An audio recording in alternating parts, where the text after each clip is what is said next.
ಮೂಡಾ ಹಗರಣ ಬೆನ್ನಲ್ಲೇ ಸಿಎಂ ಸಿದ್ದರಾಮಯ್ಯನವರ ಪತ್ನಿ ವಿರುದ್ಧ ಮತ್ತೊಂದು ಆರೋಪ ಕೇಳಿ ಬರ್ತಾ ಇದೆ.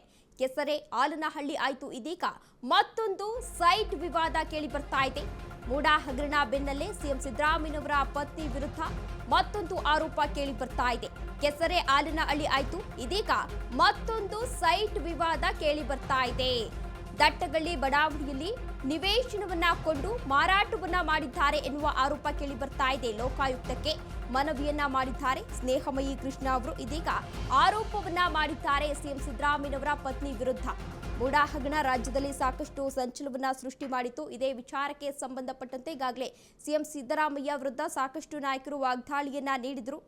ರಾಜೀನಾಮೆಯನ್ನ ನೀಡಬೇಕು, ನೈತಿಕ ಹೊಣೆಯನ್ನ ಹೊತ್ತು ರಾಜೀನಾಮೆಯನ್ನ ನೀಡಬೇಕು ಎಂಬ ಒತ್ತಾಯವನ್ನ ಕೂಡ ಮಾಡಿದ್ರು. ಅದಾದ ನಂತರ ಸಿಎಂ ಸಿದ್ದರಾಮಯ್ಯನವರು ಈಗಾಗಲೇ ವಿಚಾರಣೆಯನ್ನ ಕೂಡ ಎದುರಿಸಿದ್ದಾರೆ. ಇನ್ನು ಬಿಎಂ ಪಾರ್ವತಿ ಏನಿದ್ದಾರೆ, ಸಿಎಂ ಸಿದ್ದರಾಮಯ್ಯನವರ ಪತ್ನಿ ಬಿಎಂ ಪಾರ್ವತಿಯವರಿಗೆ ಈಗಾಗಲೇ ನೋಟಿಸ್ ಅನ್ನ ಕೂಡ ಜಾರಿಯನ್ನ ಮಾಡಲಾಗಿತ್ತು. ಅದಾದ ನಂತರ ಮೂಡಾ ಹಗರಣ ಆಯಿತು. ಅದಾದ ನಂತರ ಇದೀಗ ಮತ್ತೊಂದು ಆರೋಪ ಕೇಳಿ ಬರ್ತಾ ಇದೆ.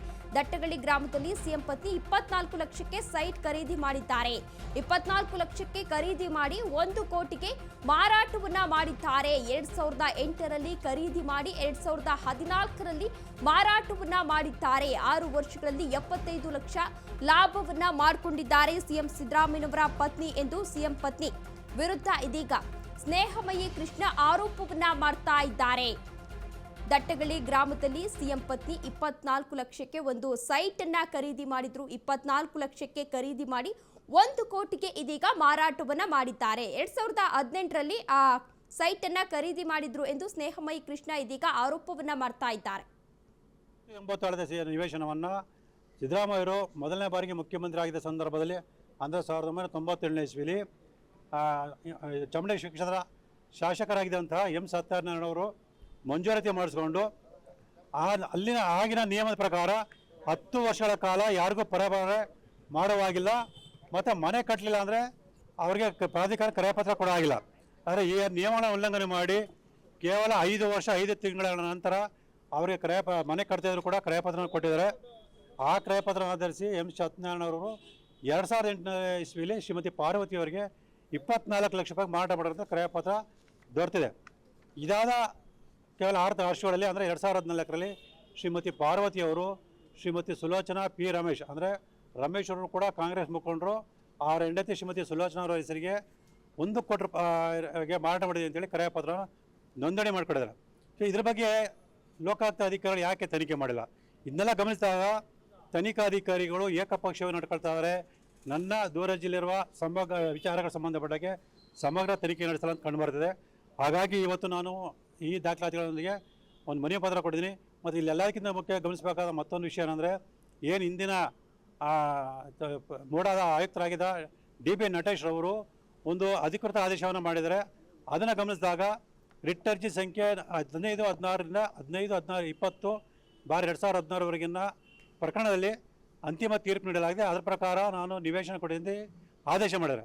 ಆದರೆ ಆ ತೀರ್ಪಿನ ಪ್ರತಿಗಳನ್ನ ತೆಗೆದು ನೋಡಿದಾಗ ಅದಕ್ಕೂ ಮತ್ತು ಏನು ನಿವೇಶನ ಪಡೆದರೆ ಅವ್ರಿಗೂ ಸಂಬಂಧನೇ ಇರೋದಿಲ್ಲ.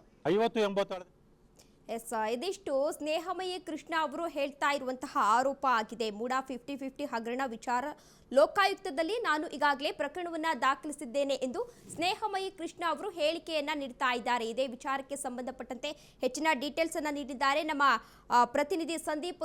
ಸಂದೀಪ್, ಇದೀಗ ಮೂಡಾ ಬೆನ್ನಲ್ಲೇ ಸಿಎಂ ಪತ್ನಿ ವಿರುದ್ಧ ಮತ್ತೊಂದು ಆರೋಪ ಕೇಳಿ ಬರ್ತಾ ಇದೆ. ಏನಿದು ಆರೋಪ?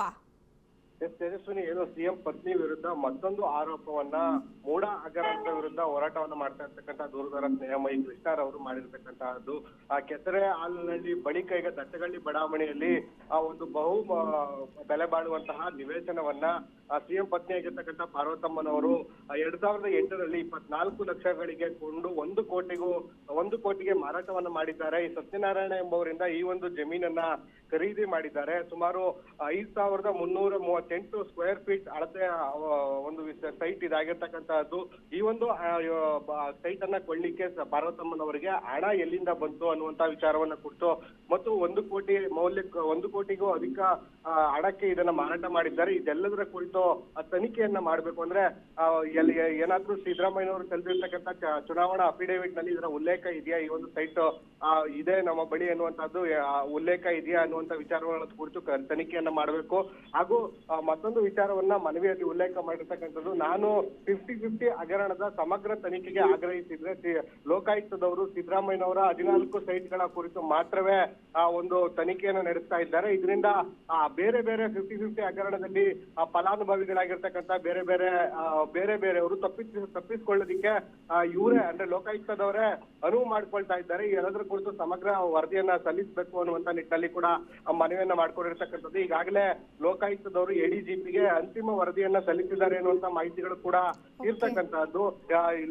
ಅಂತಿಮ ವರದಿ ಸಲ್ಲಿಸಿದ್ರು ಕೂಡ ಹೆಚ್ಚುವರಿಯಾಗಿ ತನಿಖೆಯನ್ನು ಮಾಡಿ ಹೆಚ್ಚುವರಿ ವರದಿಯನ್ನ ಕೂಡ ಸಲ್ಲಿಸಲಿಕ್ಕೆ ಲೋಕಾಯುಕ್ತಕ್ಕೆ ಅವಕಾಶ ಇದ್ದು, ಆ ಹೆಚ್ಚುವರಿ ವರದಿನಲ್ಲಿ ನನ್ನ ಮನವಿಯಲ್ಲಿ ಉಲ್ಲೇಖ ಮಾಡಿರ್ತಕ್ಕಂಥ ಎಲ್ಲದರ ಕುರಿತು ತನಿಖೆಯನ್ನು ನಡೆಸಿ ಮನವಿಯನ್ನು ಸಲ್ಲಿಸಬೇಕು ಅನ್ನುವಂತಹದ್ದು ದೂರುದಾರ ಸ್ನೇಹಮಯಿ ಕೃಷ್ಣರವರ ಒತ್ತಾಯ ಆಗಿರ್ತಕ್ಕಂಥದ್ದು. ತೇಜಸ್ವಿನಿ. ಎಸ್, ಧನ್ಯವಾದ ಸಂದೀಪ್ ತಮ್ಮೆಲ್ಲ ಡೀಟೇಲ್ಸ್ಗಾಗಿ. ಎಸ್, ಮೂಡಾ ಕೇಸಿಂದ ಇನ್ನೇನು ರಿಲೀಫ್ ಸಿಕ್ತು ಅನ್ನೋ ಹೊತ್ತಲ್ಲೇ ಇದೀಗ ಸಿಎಂ ಸಿದ್ದರಾಮಯ್ಯನವರ ಪತ್ನಿ ವಿರುದ್ಧ ಮತ್ತೊಂದು ಆರೋಪ ಕೇಳ್ತಾ ಇದೆ. ಕೆಸರೆ ಆಯಿತು, ಆಲನಹಳ್ಳಿ ಆಯಿತು, ಇದೀಗ ಮತ್ತೊಂದು ಸೈಟ್ ವಿವಾದ ಮುನ್ನೆಲೆಗೆ ಬಂದಿದೆ. ದಟ್ಟಗಳ್ಳಿ ಬಡಾವಣೆಯಲ್ಲಿ ನಿವೇಶನವನ್ನ ಕೊಂಡು ಮಾರಾಟವನ್ನ ಮಾಡಿದ್ದಾರೆ ಸಿಎಂ ಸಿದ್ದರಾಮಯ್ಯನವರ ಪತ್ನಿ, ಮಾರಾಟವನ್ನ ಮಾಡಿದ್ದಾರೆ ಎನ್ನುವ ಆರೋಪ ಕೇಳಿ ಬರ್ತಾ ಇದೆ. ಇನ್ನು ದಟ್ಟಗಳ್ಳಿ ಗ್ರಾಮದಲ್ಲಿ ಸಿಎಂ ಪತ್ನಿ 24 ಲಕ್ಷಕ್ಕೆ ಒಂದು ಸೈಟ್ ಅನ್ನ ಖರೀದಿ ಮಾಡಿದ್ರು. 24 ಲಕ್ಷಕ್ಕೆ ಖರೀದಿಯನ್ನ ಮಾಡಿ ಅದನ್ನ 1 ಕೋಟಿಗೆ ಮಾರಾಟವನ್ನ ಮಾಡಿದ್ದಾರೆ. 2008ರಲ್ಲಿ ಆ ಸೈಟ್ ಅನ್ನ ಖರೀದಿ ಮಾಡಿದ್ರು. 2014ರಲ್ಲಿ ಮಾರಾಟವನ್ನ ಮಾಡಿದ್ದಾರೆ ಎನ್ನುವ ಆರೋಪ ಇದೀಗ ಸ್ನೇಹಮಯಿ ಕೃಷ್ಣ ಅವರು ಮಾಡ್ತಾ ಇದ್ದಾರೆ. ಎಸ್.